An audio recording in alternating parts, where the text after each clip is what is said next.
I came across a World Rivers data set, downloaded it, opened it, and right away I knew it was like really beautiful. Like you could just tell the detail of it and everything. So here, the first thing I usually do is just kind of take a look at the different attributes, and then having the metadata here is really helpful too. Just to kind of see, okay, what's going on. I could color by the same thing just to see that better visually too. And it's funny because, so I used to be the head of cartography at Carto. So actually, I designed these base maps. I designed all these color schemes and stuff. So I know kind of just quickly the one that would be good for looking at this kind of stuff. I was really interested in better understanding what these distance attributes are. There's two in here.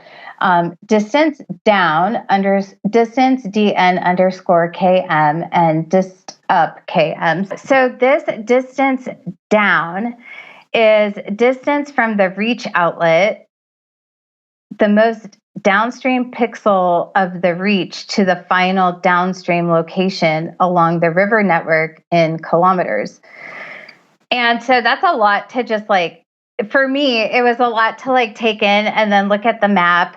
And, looking at hindsight's 2020, looking at Australia, I don't know a lot about Australia rivers while I'm trying to understand what the attributes are saying. But then this is me just oh my gosh, this data is beautiful. Okay, what other let me just try every attribute and see what picture gets painted when I do it, getting distracted from what's the distance down and what's the distance up. So now if I want to do an animation, I use animation, and then I can do the first one I was doing, which was dist up km. And this is just what I was doing to see. And then, if you do fade in 0 and fade out 3, then it holds them a lot longer, and you can begin to see more of the connectivity of the line. Now, if I did something you just get all these different effects depending on what you adjust these fade parameters. This is what I was starting to do. And then, so when Matthew, my husband, and I finished looking at the data in QGIS, we realized that we actually want this other attribute distance, the distance down one.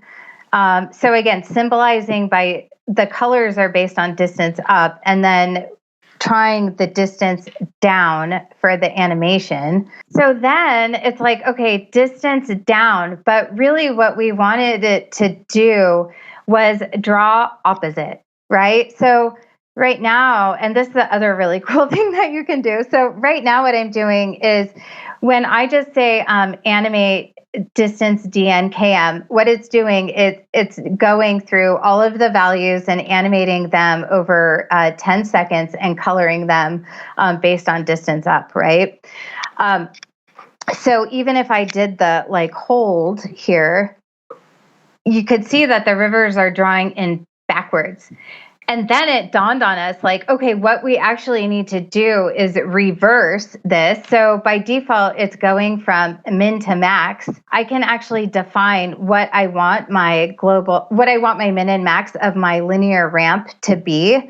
Once I saw this kind of growing vein effect, that's when I knew. We all know waters are these veins of life, right? And so I could see right away. And also the animation, the way that the animation is playing just felt like this is how the data is supposed to be visualized, if that makes sense. So it felt really good to kind of get my creative outlet out. And a lot of the reason I would start visualizing all this data is to make the tools better and to make things like CartoVL more have more power, but also not be intimidating for people. So the more maps that I was able to make, and the crazier bivariate, trivariate, really cool things that are hard on the web that we could be doing with a 3 lines of code, made us feel like we were really making something that was going to enable people to do all of these kinds of maps. I find that that's what keeps it engaging and fun is playing around and trying things and being surprised at what you can do. And I really feel like it's not it's the curiosity that you have and the knowledge that you have, not necessarily the tool. Anybody can make the tools do the things that they want to do, but just having